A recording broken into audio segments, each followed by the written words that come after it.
What is up, fellow bench warmers? Happy New Year to all of you guys, and this is your Daily Fantasy Quickie.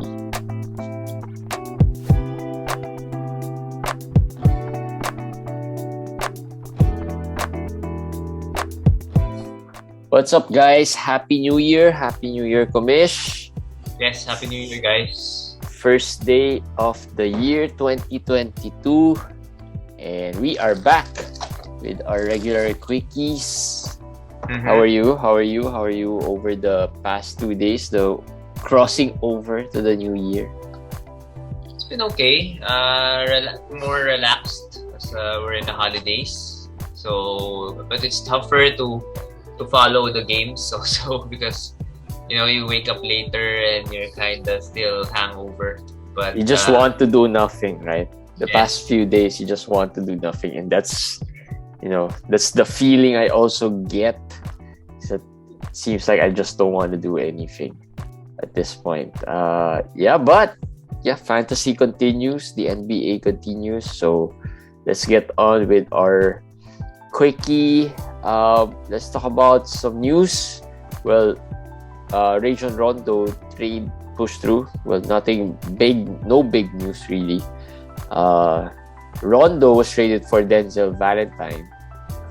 Yeah. Which, we were wondering why he was not playing the other day. But apparently he's going to be traded. So that pushed through. And according to commish, Valentine was waived right after. Yeah, I'm not sure if he was waived already or will be waived.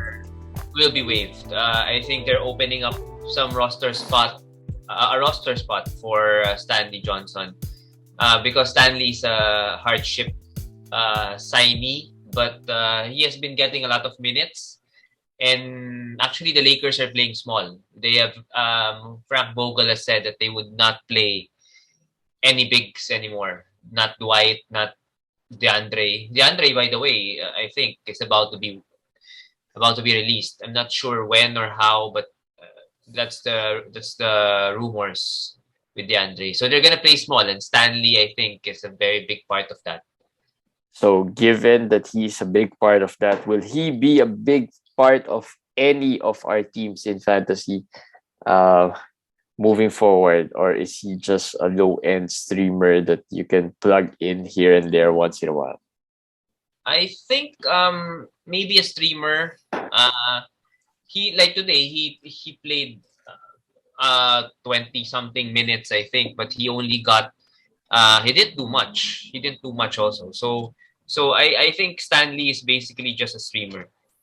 When the Lakers are in a quality day where there's only a few games, then you can consider him. He's starting. He had 2 3-pointers today. He didn't have any of the defensive stats, but this guy is not a good shooter. He's not a good player. There's a reason why he's not in the NBA to begin with. But I think the Lakers are already desperate, so they got they're trying him, but he's not good in my opinion. So fantasy wise, maybe he'll have some good games here and there, but nah, I don't think he's answer to any of your hopes. It's also he might not be maybe he found a good fit with the Lakers.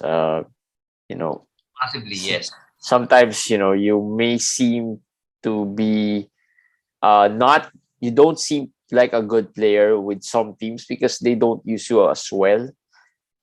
So maybe let's see the Lakers find something with Stanley Johnson, and the reason they will probably just sign him probably to the rest of the year, right? I think we have to separate that from a separate real life with fantasy. I think fantasy wise, I was stuck. But fantasy wise, can you hear me? Yeah, I can hear you, but your video just got stuck. I don't know why, but let's just continue. I guess I'll just make this for the rest of the show.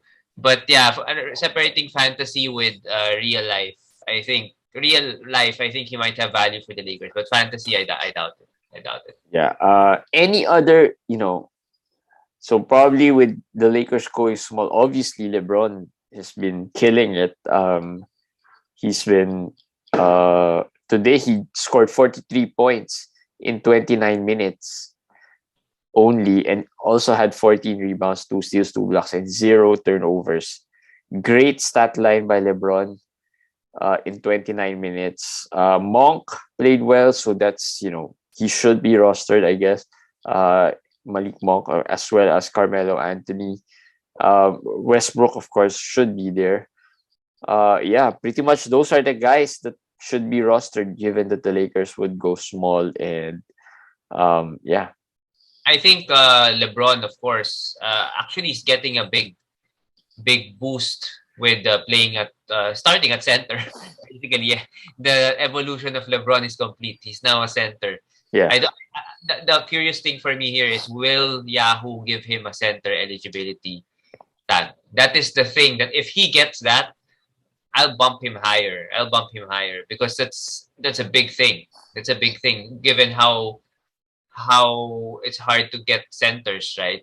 But I think Yahoo should give him the center eligibility. Maybe in a couple more games, after a couple more games. Well, you know, Robert Covington has a center eligibility. Yeah. And he no longer plays center for a couple of years now. Yes. So LeBron, given that he's gonna play center, should be given center eligibility. But yeah, we'll see. We'll see. Should. Yeah, that's the news front. Again, not much from the COVID front, at least not much from any significant player.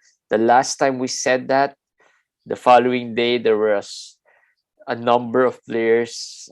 It's just weird. Today, I saw a photo of Jason Tatum with his kid, together. And I was thinking, if he is positive in COVID, shouldn't he be isolated without anyone beside him? I mean, I'm not even sure. I'm pretty sure it's a new photo, because he had the 2022 glasses on. So I'm pretty sure it's something to welcome the new year. So that's pretty recent. But yeah, just weird seeing that, given that he is in COVID protocol. Yeah, one thing, one update about the NBA's COVID protocols is that from 10 it became 6, right? Yeah. Now from 6 it's even lowered down to 5. So they're really trying to speed up things. So maybe Tatum is out of protocols, but just not yet playing. That's an possible explanation for that. The NBA has been trying to lessen the days. Now it's down to 5. I don't think it's gonna go any lower. But well, there. That's big, because now it's really low. Down to 5. Down to 5 Yeah. games. Well, we'll see. We'll see what happens. But just that just weirded me out, in the sense that it doesn't seem like he should be in protocol, given that he is spending time with his child or his kid, or maybe he doesn't really have any symptoms with him. Anyway, let's talk about some buy players for maybe the coming days, or for maybe next week as well. Jalen Smith, we talked about Jalen Smith the other day when JaVale went out. That's 3 solid games already. Today he had 9. I think he had 19 top. Am I right? 7-1. 19, Yeah. 7 rebounds and 1 block. The Suns did sign Bismack Biyombo. We know Bismack, he is an NBA player. He has been in fantasy radars before. I don't know how it will affect Jalen, but if Aiton and McGee are out, at the very least, I think Smith will still start. He'll probably still get majority of the minutes, so I'm not that worried about Biyombo. Plus, I think Jalen Smith's value will be maybe just 1 or 2 more games, because I'm sure with these new COVID rules, Aiton might be out anytime soon anyway. So Yeah. But yeah, in case you're not as confident with Jalen Smith, maybe Serge Ibaka would interest you a bit. Interestingly, he played 19 minutes today. right? Not is it 19 minutes? I think he did play as much. 17 minutes. Only 17, 7. so even less, even less. Yeah. And uh, given that Zubac is out, does that worry you? Like again, Um, this is like a Hassan Whiteside type of situation where it's so difficult to add players who just plays 17 minutes. I, if you're asking me if I'm worried, I'm not worried because I just added him anyway. But if you're asking me if that's a problem for Ibaka, yeah, it is because the game today was against Toronto. Yeah, it was against Toronto, and the game became a small ball game. Toronto didn't play much of Boucher. They played Siakam more at the center positions. Birch and Achua. I mean, Toronto doesn't have really a big. Yeah. So it became a small ball kind of a game, and then that hurt Ibaka because the Clippers went with Amir Coffey. The Clippers love to play small forwards as center also. So Ibaka is very matchup based, I guess. Uh-huh. In other words, so yeah, that's a concern if you're expecting him to replace Zubac. If you own Zubac and you added Ibaka, he's probably not gonna give you everyday value of 12 points, 15 points, 10 rebounds. Maybe not that. Depends on the matchup. Depends on the matchup. Yeah, in fairness though, Ibaka had 7.7 rebounds. That 7 rebounds is not too bad, and had 2 blocks as well. So, but you mentioned Boucher. Boucher had 6 points and 9 rebounds today. So Uh, looks like we are back to the regular, the doghouse Boucher. yes, and Boucher. Well, Scotty Barnes is still out with knee tendinitis. So he didn't play today. So that gave Boucher some a little bit more minutes. But I fully expect if Scotty Barnes comes back, um, we might not see a lot of Boucher uh, going forward. Yeah, so hopefully you were able to sell high on your Boucher. Um, Other buy players, Josh Richardson. I streamed a few Josh Richardson and was glad that he gave me 19 points today. Yeah, should be added. Schroeder is still out. And yeah, so he's been playing well. So I guess ride him as long as he's hot. Yeah. Josh Richardson could be up and down. So yeah, don't expect it to be as consistent as this what he's doing right now.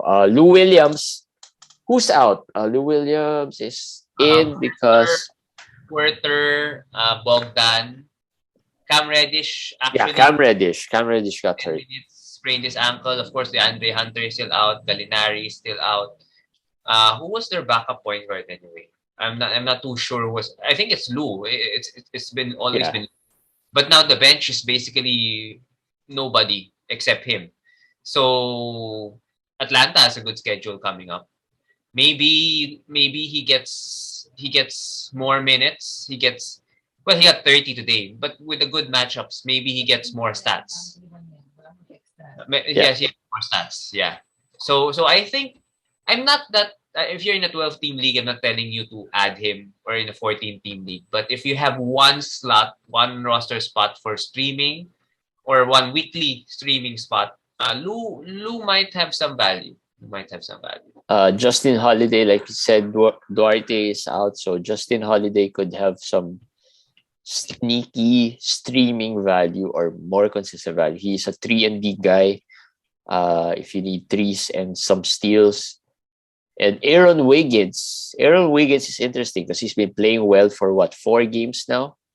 4 games, yes. While he's playing well, Lou Dort is playing terribly.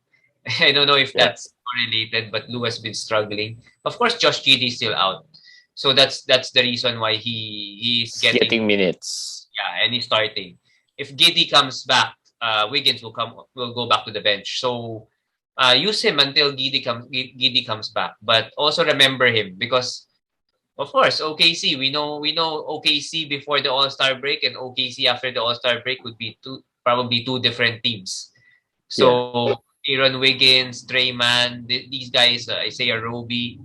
Remember them. Roby has been decent. We recommended Roby a couple Yep. of days ago. There's been 3 games already. He has not done, 15, 10 or whatever, just 8 points, 8 rebounds, something like that. But that's okay. That's okay. These are the players you just remember. But for now, Wiggins can be added for the for Uh, the for the meantime. yeah, those are the buy players we have. Let's talk about some worry players. New names here. Chris Paul, one of the worry players. We mentioned him. I think I'm not sure if yesterday or the other day about Chris Paul not playing as well, or maybe not. He has been under the radar bad, Okay. Well, or Wiggins. not bad. It's hard to say bad, but yeah, he's been very under the radar, not too good so far.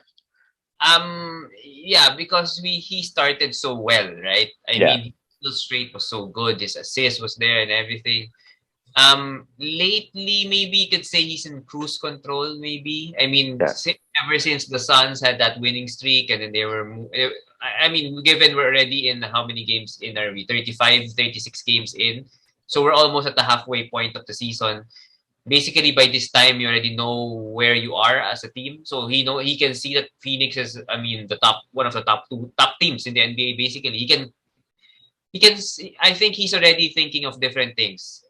Preserving himself, yeah, getting Booker going, maybe trying to get the Andre when Aiton was not yet in COVID protocols, he was constantly trying to get Aiton more shots, more everything. So given all of those things, I think yeah, it's hard to say he's bad, but he's not as good yeah. as maybe a top He 20. still he still gives you those nice number of assists, but the scoring has dipped.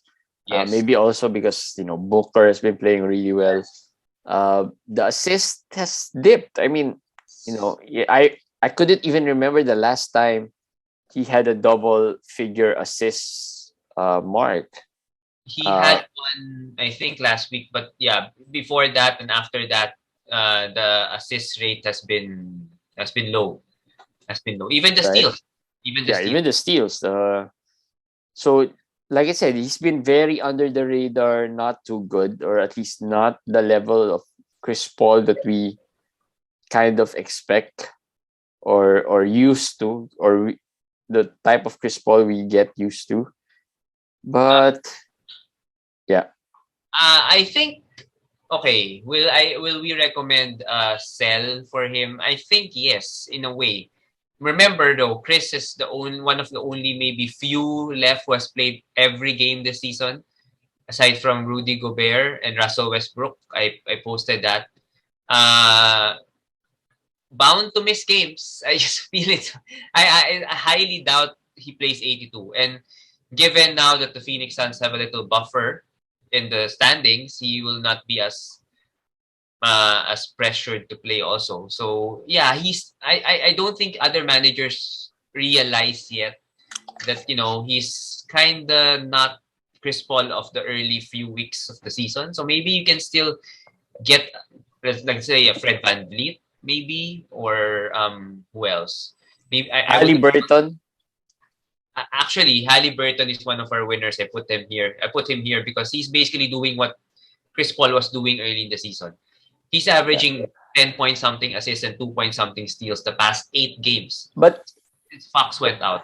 but you have to time it right. I mean, you know, I don't think you could sell Chris Paul for Halliburton now, 1-on-1. So you have to add some more players there. I don't think you can pull that off 1-on-1 trade. I think you can. A lot of people will say sell high on Halliburton, they get Chris Paul, and I would agree. Is that a sell high? I think for a lot of, I mean, Chris Paul, it was a top. I mean, he's a top 20 player. I mean, whatever you look at the rankings, he's a top 20 player. But as we said, the past few weeks he has not been that. So overall, though, for the season, he's still there. So people who have Halliburton, they will say, well, this is a sell high.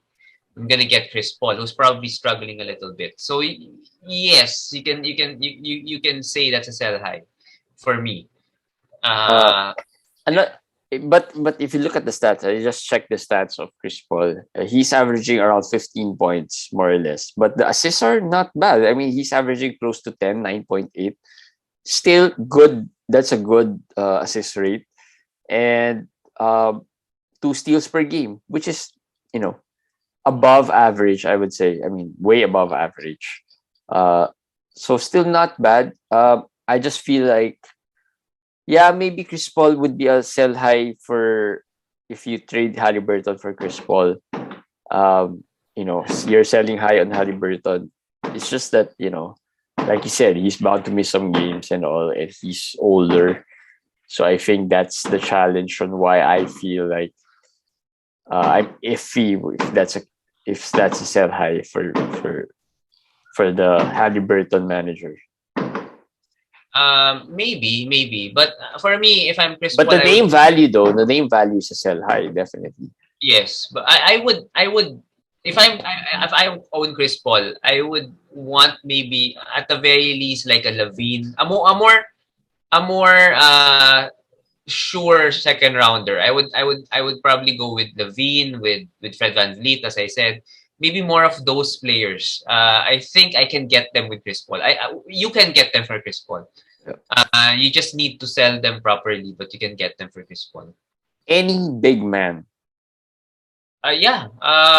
For me, Sabonis is one. I think that's a very very fair trade for me. Chris Paul for Mhm. Sabonis, and I think it's need for need.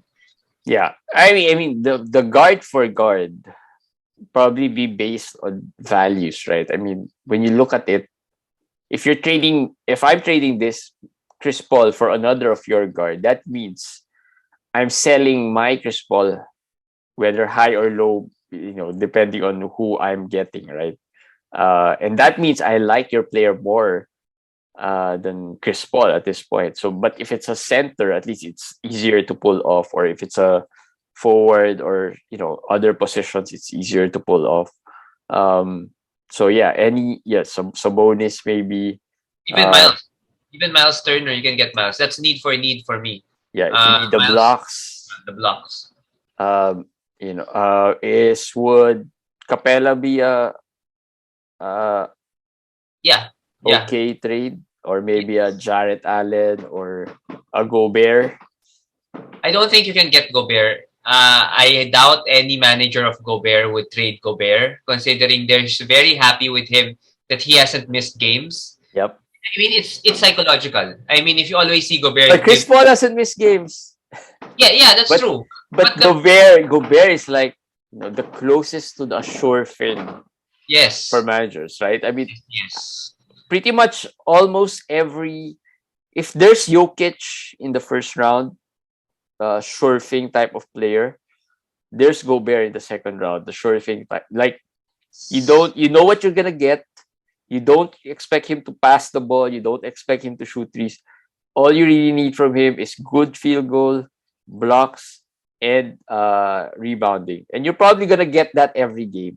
you get that every game. I have been following Gobert. I haven't seen any real bad game because even if he scores just 6 points, he'll give you 17 rebounds, 3 blocks, Yep. those things. So psychologically, I'm just saying, if you're offering Chris Paul for Gobert, the manager who owns Gobert will not agree with that because first of all, he's been producing for his team.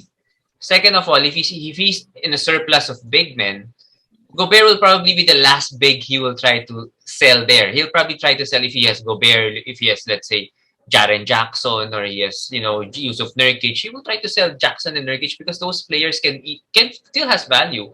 Then Yeah. you can get players with value with those players. He will not sell Gobert because as Jeremy said, he's played every game.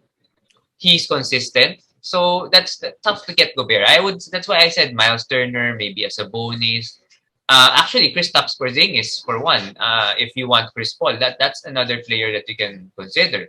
So those kinds of players. There are other players that, let's say, Robert Williams, who's one of our Yeah. field player today. But I would think Chris Paul is still higher than those players. Even Jarrett Allen, I would say Chris Paul is higher than Jarrett Allen. So that's why, yes, you can get those players, but I won't do it if I own Chris Paul. I would really want to aim higher. I don't want to waste the Chris Paul card getting lower rated players. All right. So another worry player is Jalen Brown. He's been producing. I mean, better than just sitting out as he did in the first few months, right? But yeah, the field goal has been pretty bad and the turnovers. Yeah, I own a lot of Jalen Brown.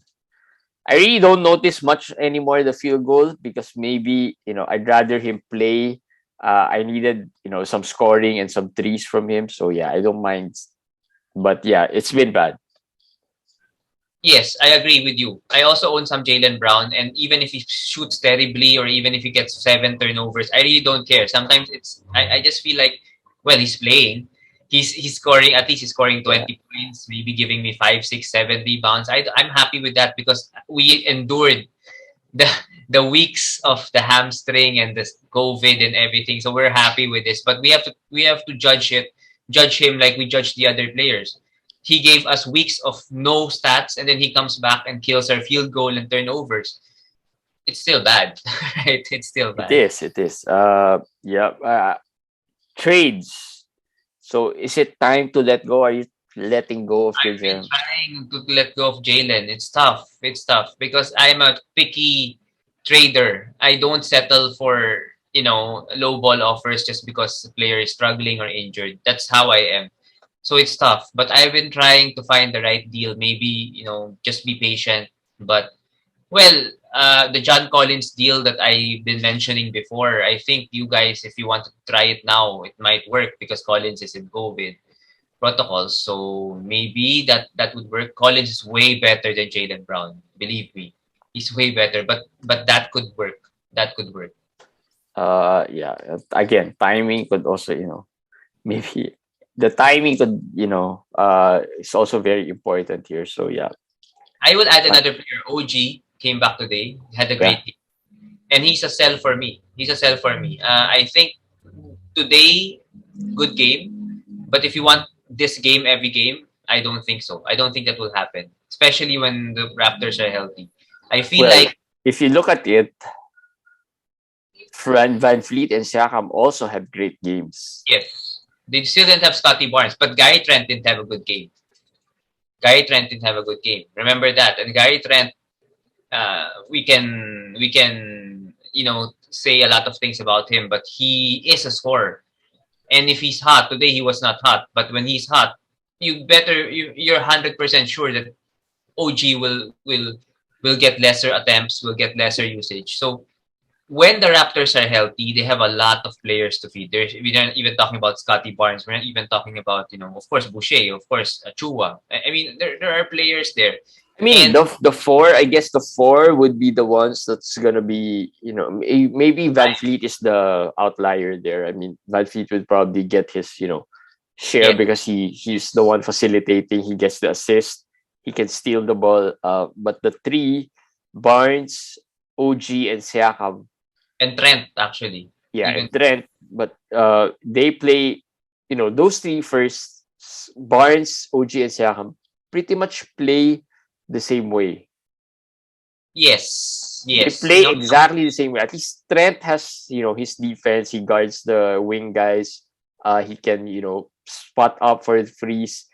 Those three guys are not spot up shooters. They're not gonna wait the 3 point line just to for you to pass them the ball. They need the ball.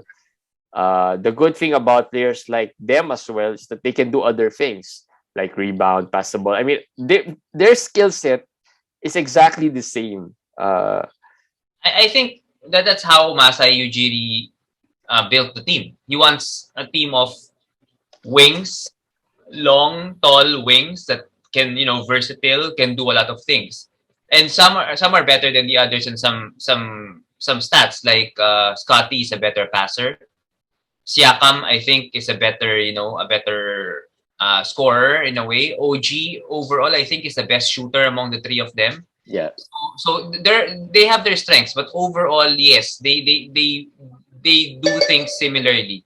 And I think that's what Masai wants. And that is why, as I said, OG is a little, a little of a sell to me because the rebounding. Here's the thing. I think the rebounding was. I was expecting 10, 8, 9, 10 rebounds this year, but that doesn't happen, obviously. So I think it's a big deal. That's a big deal, and it's Yeah. because Achua, Birch, Boucher. Well, I mean, Siakam has been playing well. I mean, yeah, I think if there's anyone who's really, at least if you think about it, a good value that you picked from the drafts, that might have been Siakam because you probably picked him what, seventh round, eighth round, right? I mean, we I have a few Siakams. I picked him probably the seventh round while he was injured, and he's not the great second round player that you you might be expecting. He's not there. He's not even close to that. But at least for a seventh rounder, he's been good. yeah. We knew that he was a steal at the seventh round value. Yeah, It's just 6 or 7. I think that's where the range went. around. He was picked 70 at maybe Yeah, 65 to 75. yeah, And we all know that was a steal. If you can withstand the first few weeks that he was out, that was a steal. And it is still a steal. Although he has not played well early on, then he has been in and out because of this COVID thing. So maybe now he finally will get going. Will get yeah. going. Plus, he's playing better than he did last year. A lot Debate. better. Yeah, I think so. Yeah, maybe a little bit. Yeah, yeah. I mean, last year was maybe just same with maybe Nurkic, wherein and Collins, wherein they were picked a little higher, and then their expectations were a bit high. So now you might, they were picked lower, and maybe that's why I said that they're playing better than they did last year because maybe people picked them way too high last year and didn't live up to it, and now they were picked a little lower, and maybe they overachieved a bit. So maybe that's why I'm saying that they're playing a little better than they did last year. You got it right. Exactly right. I don't think they're playing better. Nurkic is certainly not. I don't think he's playing better than No, last. he's not playing better. He's pretty.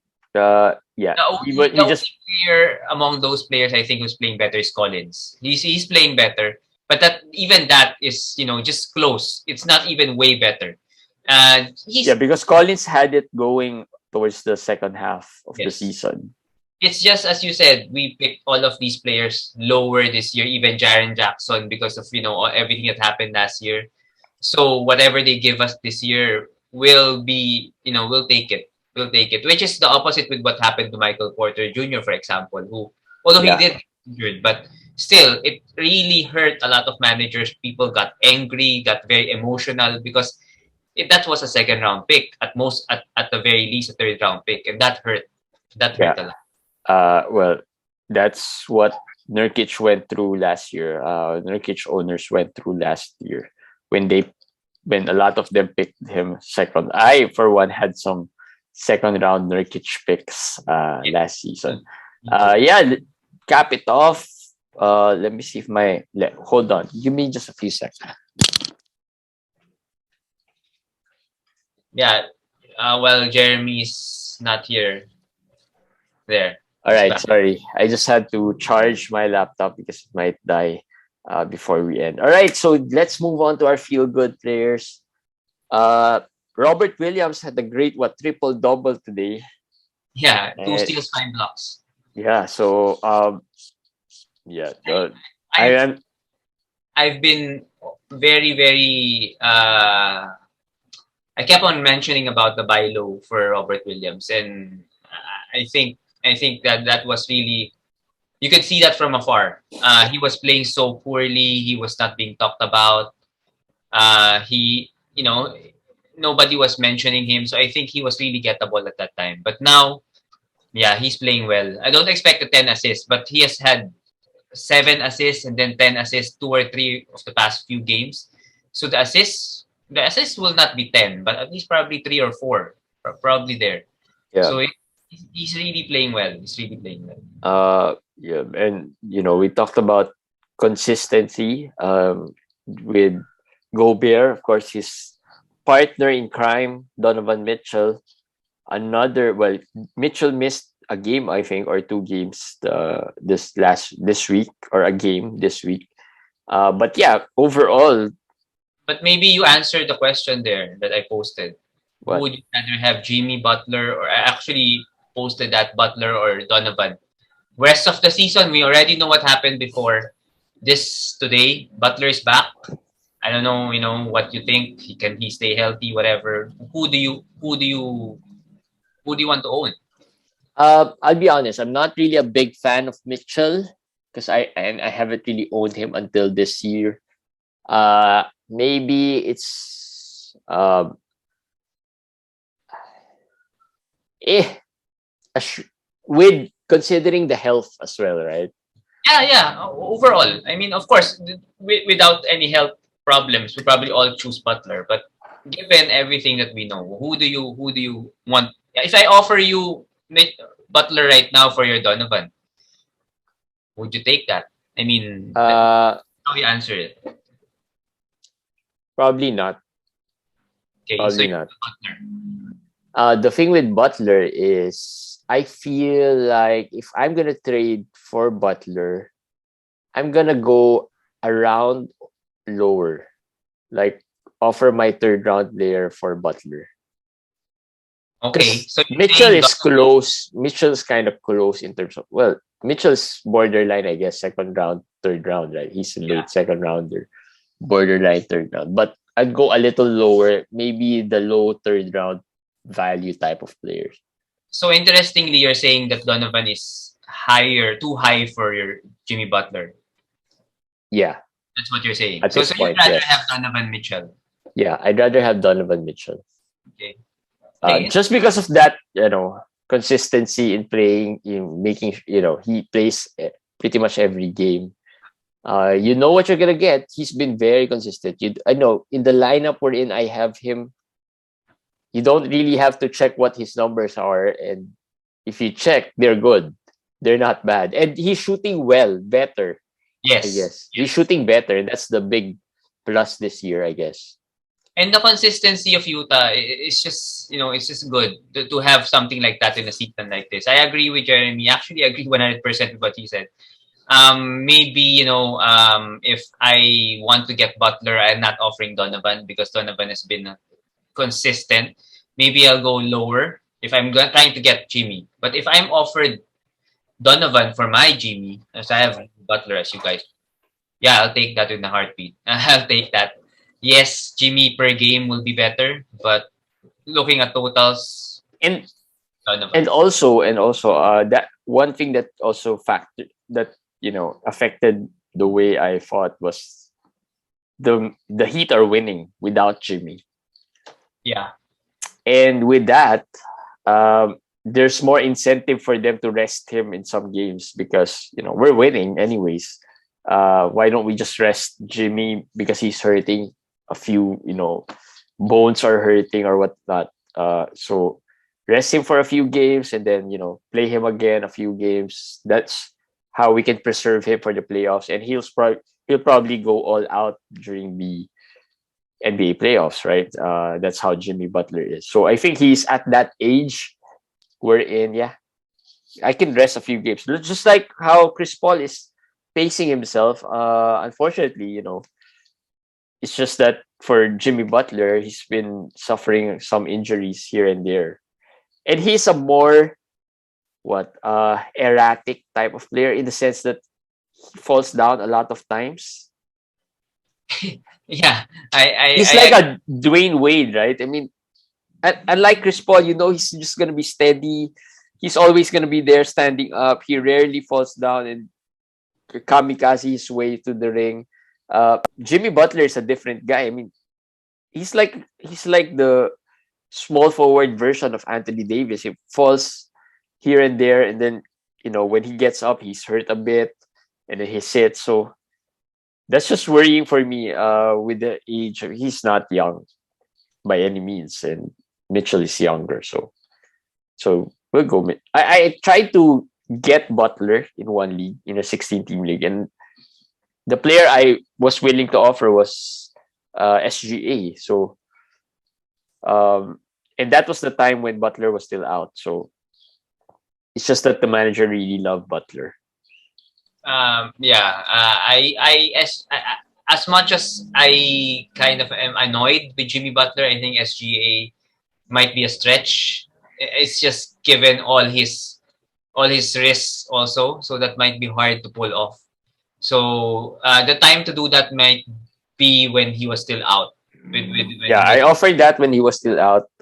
When he was, yeah, when he right after the game wherein he played and then went out, right? I think that was it. So yeah, let's see if we can squeeze. Yeah, and the rest, the feel good players, Kevin Love and LeBron James. We talked about them yesterday. Yes.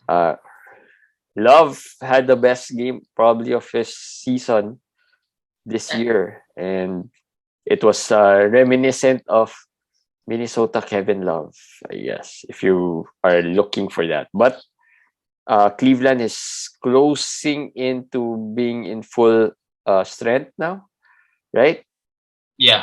They had Allen back. They already had Mobley and Markkanen. And Garland's the only one probably still, and Osman.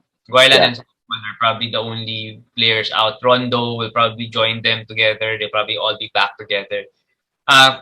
Interestingly, Cleveland, all the big men got 35, 33 minutes. So if you add all of that, that just means that they're just really playing three bigs.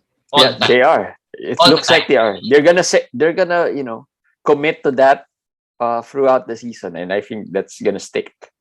But we know they start three bigs, but they're actually playing three bigs the whole game. I mean, Isaac Okoro is not even getting, well, probably because of the injury to Rubio, he's not getting minutes at all at the small forward position where he was starting last year.